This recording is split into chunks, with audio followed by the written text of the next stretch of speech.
These were the unbearable scenes in West London as people living in the flats realised what was happening to them. As the fire raced uncontrollably up the high-rise building, options included either jumping or trying to use makeshift ropes for embedding or curtains. It was so intense, the combined forces of dozens of fire crews could do little to stop it. I literally just heard screaming. I saw people jumping out of their windows. The building was literally on fire. It was horrific because I saw families screaming, you know, and people on the edge. It looked like they wanted to jump out. By the time it was light, the entire block had been destroyed. It was the worst thing experienced fire staff had ever seen. This is an unprecedented incident. In my 29 years of being a firefighter, I have never, ever seen anything of this scale. Down the road, people who'd lost everything were gathering. This centre had become both a collection point for food and other donations and a place where people could check names of loved ones against a list of the missing or the dead.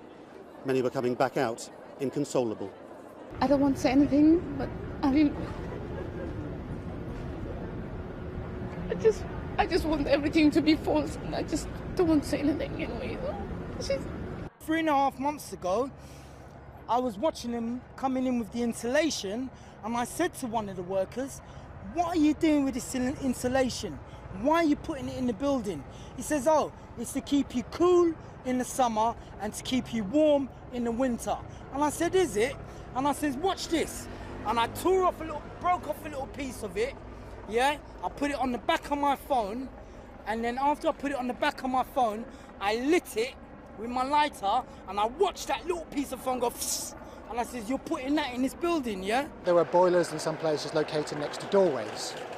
So if a boiler caught fire, someone wouldn't be able to exit their property. There were boilers that were located above fuse boxes. There was always the concern there was one stairwell which went down out of the building, just the one. And the fire strategy was to stay put.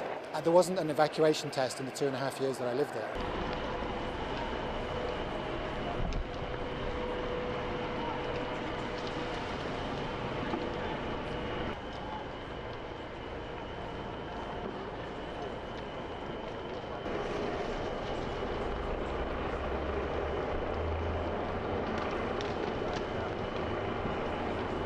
I saw one person trying to jump out, one actually jump out, and obviously what happened, it's just a nightmare.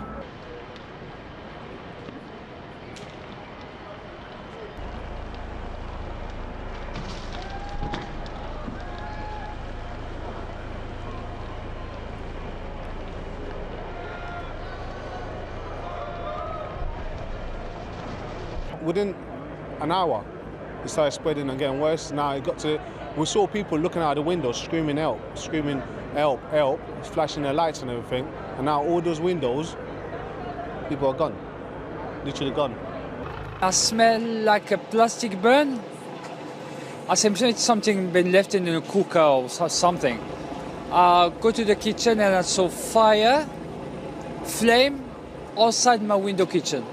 And I'm in the 9th floor. I said something is wrong there. I heard people say help.